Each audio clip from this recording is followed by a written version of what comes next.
Hello students, आज अपने new chapter एक कर रहे हैं NPO, not for profit organisations. Not for profit organisation और नॉन प्रॉफिट ऑर्गेनाइजेशन चैप्टर। ये है क्या बेटा? अपना चैप्टर का नाम है NPO, not for profit organisation. Not for profit organisation means जिनका एम प्रॉफिट अर्न करना नहीं होता, जिनका एम प्रॉफिट कमाना नहीं है। उनका काम है पब्लिक को सर्विस प्रोवाइड करवाना, सेवा करना, मीन्स कल्चरल एक्टिविटी करवाना, सोशल एक्टिविटी करवाना, रिलीजियस एक्टिविटी करवाना। ये सारा एनपीओ में आता है बेटा। एनपीओ के एग्जाम्पल क्या क्या हैं? तो एक गुरुद्वारा जो है, हॉस्पिटल जो है, ट्रस्ट जो है, इसके अलावा लाइब्रेरी जो है, इसके अलावा बेटा धर्मशाला, ये सब बेटा एनपीओ के अंडर में आते हैं। एनपीओ में मीन्स नेम से ही पता चल रहा है नॉन प्रॉफिट ऑर्गेनाइजेशन। वो ऑर्गेनाइजेशन जिनका एम प्रॉफिट अर्न करना नहीं होता, नॉट टू अर्न प्रॉफिट, बल्कि सर्विस प्रोवाइड करना, लोगों की भलाई का काम करना, समाज सेवा करना, ये सारा एनपीओ में आता है। जैसे ये इवन क्लब भी, यहाँ पर क्लब जो सोशल वेलफेयर के लिए बने होते हैं वो। अब बेटा इनके सोर्सेज कहाँ हैं? इनके पास पैसा आता कहाँ से है? जैसे एक बिजनेसमैन के पास पैसा कहाँ से आता था? वो या तो कैपिटल लगाता था या बोरो कर लेता था, बैंक से लोन ले लेते थे। बट एनपीओ के पास सोर्सेज कहाँ से है? एनपीओ क्या करते हैं? डोनेशन इनके पास मिलता है, डोनेशन इनका सोर्स है इनकम का। ये मेंबर से फीस लेते हैं जिसको कहते हैं सब्सक्रिप्शन। सब्सक्रिप्शन इनका इनकम का सोर्सेज है बेटा। इसके अलावा एंट्रेंस फीस, कोई भी अगर मेंबर बनता है उनसे एंट्रेंस फीस लेते हैं। इसके अलावा लीगेसी, किसी तरह से कि कोई अपने, जैसे कई आदमी एट विल मरने के बाद अपनी सारी जायदाद, मतलब अपनी सारी वसीयत कई बार कहते हैं कि मैं अनाथ आश्रम को दे दूंगा, वो है लीगेसी। लीगेसी भी टू पर्पस के लिए है, स्पेशल और जनरल पर्पस के लिए। तो बेटा ये सोर्सेज होते हैं इनके इनकम के। बेटा इनके जो भी है ना बेटा, कोई एक मेंबर नहीं होता, ये ग्रुप ऑफ ऑर्गेनाइजेशन है। ये ऑर्गेनाइजेशन में कोई एक ओनर नहीं होता, मैनेजमेंट होती है बेटा, ट्रस्टीज होते हैं, मैनेजमेंट और ट्रस्टीज होते हैं इनके, जो जिनके अंडर में ये सारा चल रहा होता है। आपको ध्यान होगा तारक मेहता का उल्टा चश्मा में गोकुल धाम सोसाइटी है, सोसाइटी भी इसी के अंडर में आती है बेटा, एनपीओ के अंडर में। अब बेटा क्या एनपीओ वालों का कोई फाइनेंशियल स्टेटमेंट नहीं बनते होंगे? एक क्वेश्चन ये पुट होता है, क्या ये फाइनेंशियल स्टेटमेंट नहीं बनाती होगी? क्योंकि एनपीओ है, प्रॉफिट अर्न करना तो पर्पज़ नहीं है, तो क्या ये फाइनेंशियल स्टेटमेंट नहीं बनाती होगी? तो ये गलत है बेटा। ये भी फाइनेंशियल स्टेटमेंट बनाते हैं, ये भी फाइनेंशियल स्टेटमेंट बनाते हैं। वो अलग बात है, हम जो नॉर्मल बिजनेस में हमने trading account, profit and loss account जो बनाया, इधर trading profit and loss account नहीं है। बट एक ट्रस्ट को भी, एक हॉस्पिटल को भी, या कोई भी ऑर्गेनाइजेशन है, उसको ये देखना पड़ता है ड्यूरिंग द ईयर कितना पैसा आया, कितना गया। तो ये भी अकाउंट मेंटेन करते हैं बेटा। ये फाइनेंशियल स्टेटमेंट क्या क्या मेंटेन करते हैं? उसमें बेटा एक है रिसिप्ट एंड पेमेंट अकाउंट, एक है इनकम एंड एक्सपेंडिचर अकाउंट, और एक है बैलेंस शीट। ये भी फाइनेंशियल स्टेटमेंट बनाते हैं। Receipt and payment account, income and expenditure account, balance sheet. Normal business में क्या होता है बेटा? उनमें ट्रेडिंग पीएनएल अकाउंट बनता है। अगर पूछा जाए कि एनपीओ और नॉर्मल बिजनेस में क्या डिफरेंस है, तो एनपीओ का एम क्या होता है, not to earn profit, public को सर्विस प्रोवाइड करना, जबकि नॉर्मल बिजनेस का एम ही प्रॉफिट अर्न करना है। सेकंड, नॉर्मल बिजनेस में अपने trading PNL account balance sheet बनाते हैं, जबकि इसमें receipt and payment account, income and expenditure और बैलेंस शीट बनती है।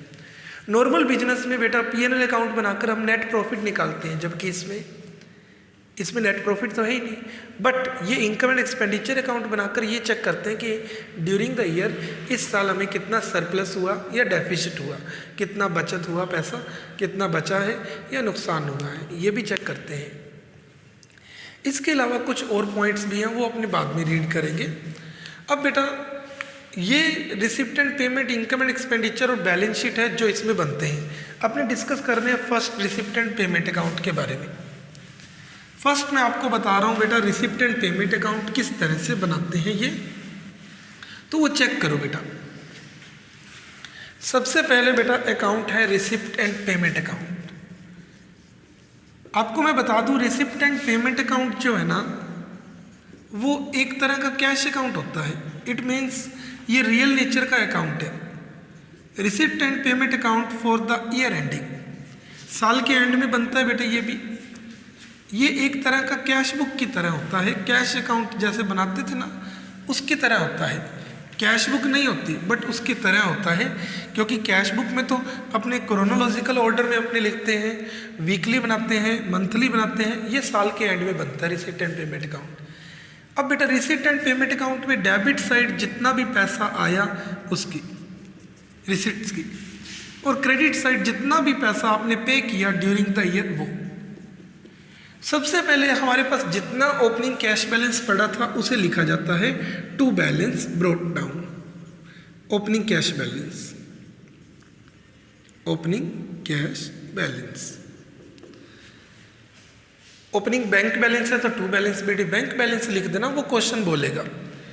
डेबिट साइड में जितना भी पैसा आया आपके पास, जैसे मर्जी आया, डेबिट साइड में ऑल रिसिप्ट। बेटा कैश आना चाहिए, कोई मर्जी तरीके से आए। डोनेशन आया, सब्सक्रिप्शन आया, एंट्रेंस फीस आई, इंटरेस्ट आया, रेंट आया, जो मर्जी पॉइंट में कैश आना चाहिए डेबिट साइड में। क्रेडिट साइड में जितनी भी पेमेंट की आपने, ऑल पेमेंट, या कुछ भी आपने परचेज किया, कैश परचेज, कुछ भी परचेज किया आपने, चाहे एसेट्स खरीदी, चाहे फर्नीचर, चाहे मशीनरी खरीदी, चाहे स्टेशनरी परचेज की, बट कैश में, तो इधर पेमेंट की, रेंट पे किया, सैलरी पेड की, इलेक्ट्रिसिटी बिल पे किया, जो भी एक्सपेंस है वो बाय में। और लास्ट में अपने टोटल लगाते हैं। Means debit side all receipt, credit side all payment, last में टोटल लगाया। कभी भी रिसिप्ट से ज़्यादा पेमेंट नहीं हो सकती। लास्ट में to balance carry down, sorry by balance carry down, closing cash balance. ये एक बिल्कुल इजी अकाउंट है बेटा। डेबिट साइड में ऑल रिसिप्ट, जितनी बार पैसा आया इधर लिख दो, जितनी बार पैसा गया बाय में लिख दो। कैश आया जितनी बार टू में, कैश गया जितनी बार बाय में लिख देंगे, और लास्ट में हम बैलेंस निकाल लेंगे बेटा, जितना बैलेंस बचता है। इसके बाद बेटा इसमें कुछ पॉइंट है जो नहीं आएंगे। Items will not be recorded, will not be recorded. कौन कौन से पॉइंट नहीं आएंगे? Number 1, credit transaction. Credit transaction का मतलब है उधार लेन देन। मतलब अगर मैं क्वेश्चन में बोल दूं मशीनरी परचेज ऑन क्रेडिट, तो आपने कहना है sir this point is not recorded in there because there is no flow of cash. Cash का फ्लो नहीं हो रहा, तो ये ट्रांजैक्शन नहीं आना चाहिए। Second, non cash transaction. Non cash transaction जिसमें कैश का फ्लो नहीं है। लाइक अगर मैं कह दूं बेटा डेप्रीशिएशन ऑन फर्नीचर, तो डेप्रीशिएशन ऑन फर्नीचर की आपने 11th में एंट्री बनाई हुई है, depreciation account DR to furniture.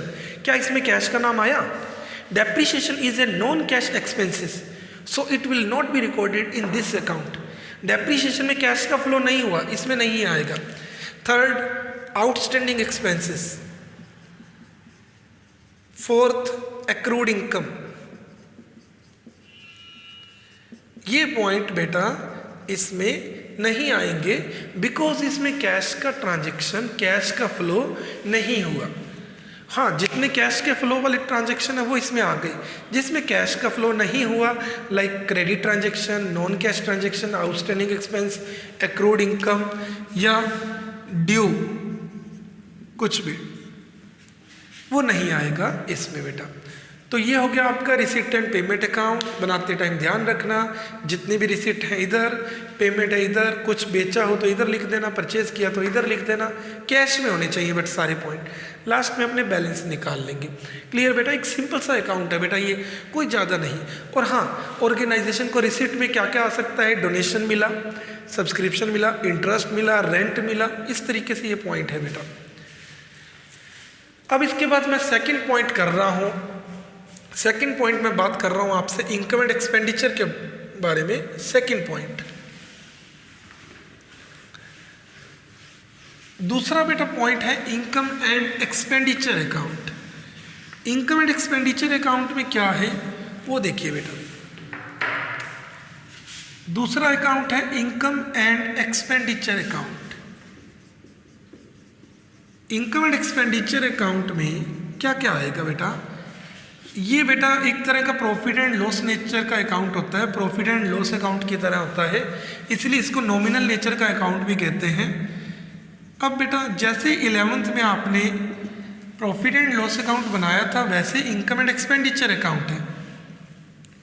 अब इनकम एंड एक्सपेंडिचर अकाउंट में हमने क्या लिखना है वो देखिए बेटा। डेबिट साइड हमारी होती है एक्सपेंडिचर की,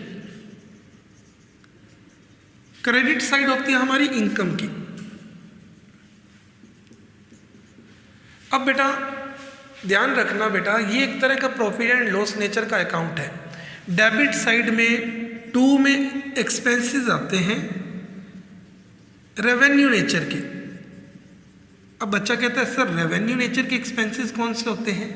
रेवेन्यू नेचर का मतलब जो एक्सपेंस, जो पॉइंट बैलेंस शीट में आते हैं ना, वो कैपिटलाइज नेचर के पॉइंट होते हैं। जैसे मशीन खरीदी आपने, ये आपका एक्सपेंडिचर है बट ये कैपिटल एक्सपेंडिचर है आपका। फर्नीचर परचेज किया, कैपिटल एक्सपेंडिचर। मशीन परचेज किया, कैपिटल एक्सपेंडिचर। बट रेंट पे किया, सैलरी पे की, वो रेवेन्यू नेचर के पॉइंट हैं, इधर आएंगे। हाँ, अगर आउटस्टैंडिंग है तो प्लस कर देना, प्लस आउटस्टैंडिंग अगर कोई हो तो। इसी तरह से बाय में क्या क्या आता है बेटा, बाय में सब्सक्रिप्शन आता है, अगर आउटस्टैंडिंग है तो प्लस में, क्योंकि सब्सक्रिप्शन रेवेन्यू नेचर का माना जाता है। बाय जनरल डोनेशन आ जाता है। डोनेशन 2 तरह का होता है, एक जनरल और एक स्पेशल डोनेशन। बाय में एंट्रेंस फीस, बाय में इनकम रेवेन्यू नेचर की।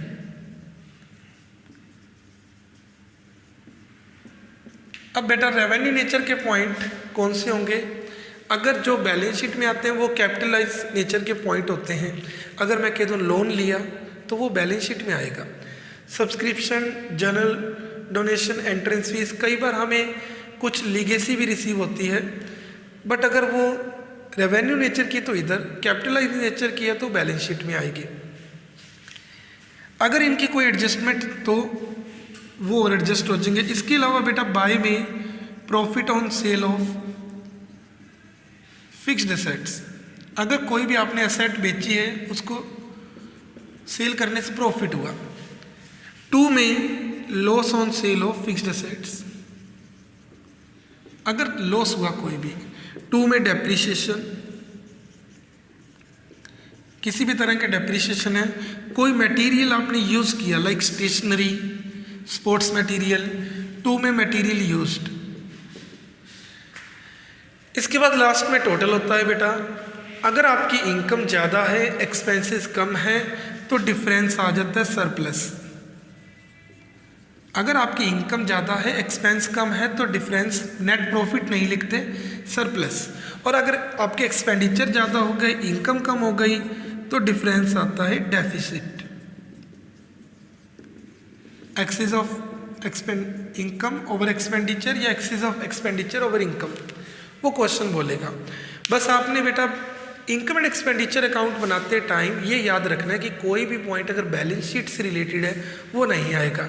लाइक इसमें फर्नीचर नहीं आता, मशीन नहीं आता, कैश बैलेंस नहीं आता, बैंक बैलेंस नहीं आता, क्योंकि वो तो बैलेंस शीट में आते हैं।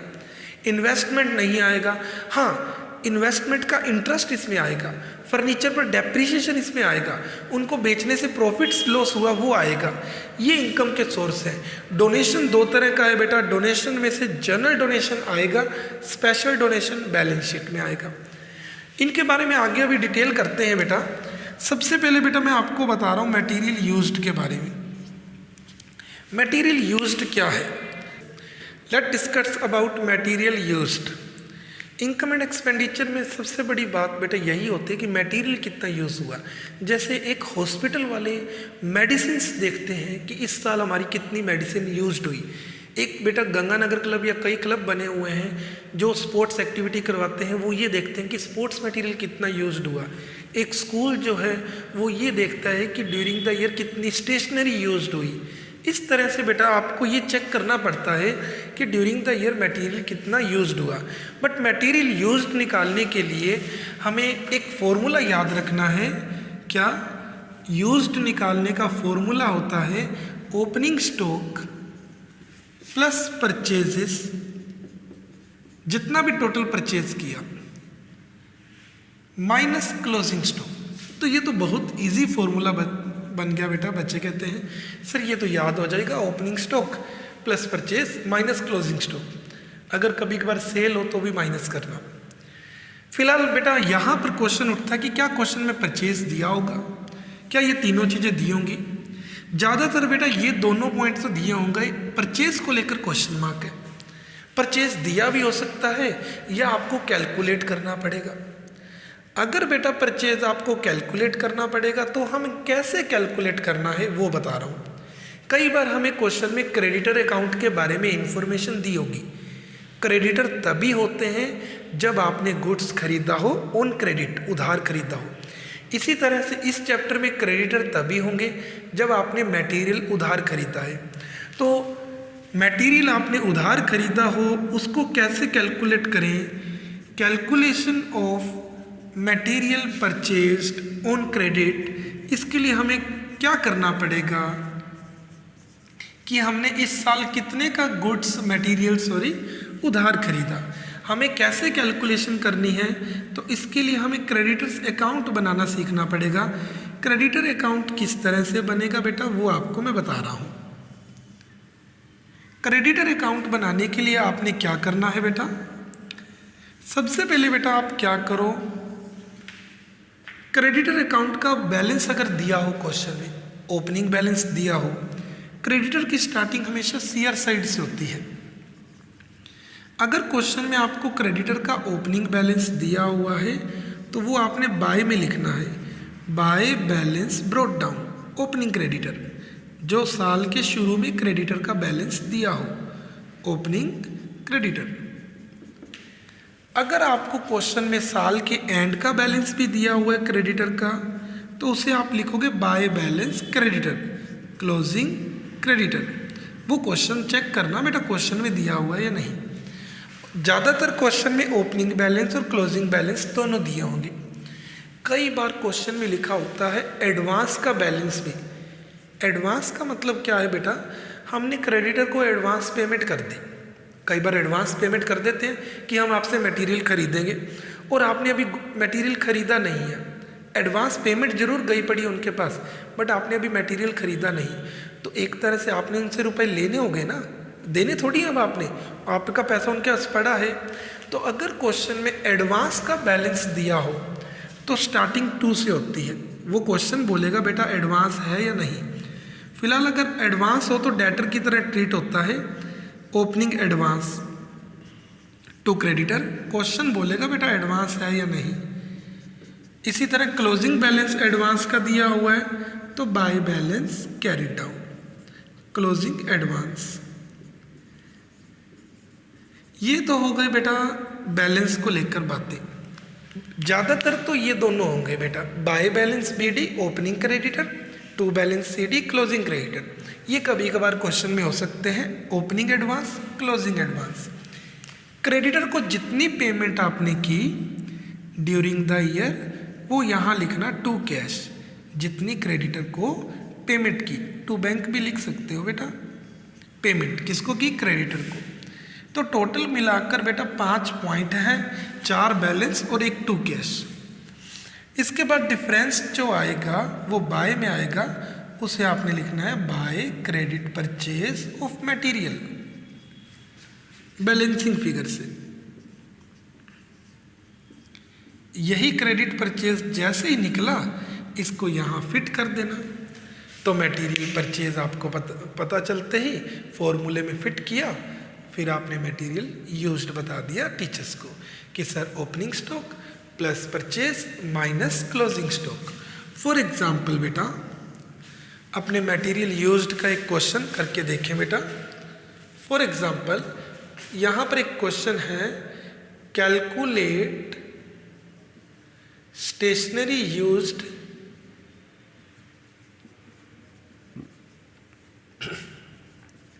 for the year 31st March 2019। क्या क्या दिया हुआ है आपको? ओपनिंग स्टॉक दिया हुआ है क्रेडिटर का, sorry opening stock of stationery का। ओपनिंग स्टॉक स्टेशनरी का दिया हुआ है 500 और क्लोजिंग स्टॉक भी दिया हुआ है स्टेशनरी का 600। इसके अलावा बेटा आपको ओपनिंग क्रेडिटर भी दिए हुए हैं, ओपनिंग क्रेडिटर ऑफ स्टेशनरी, इसका मतलब क्रेडिटर का ओपनिंग बैलेंस 1500। क्लोजिंग बैलेंस भी दिया हुआ है, मतलब क्लोजिंग क्रेडिटर भी दिए हुए हैं ऑफ स्टेशनरी। जैसे ही बेटा क्लोजिंग बैलेंस दिया हो, दिमाग में बात आ जानी चाहिए कि क्रेडिटर है, इसका मतलब हमने उधार खरीदा है। ओके बेटा। लास्ट में कैश पेमेंट भी बताई हुई है, कैश पेड टू क्रेडिटर 5000। चलिए अब मैंने कह दिया मटेरियल यूज्ड बताइए।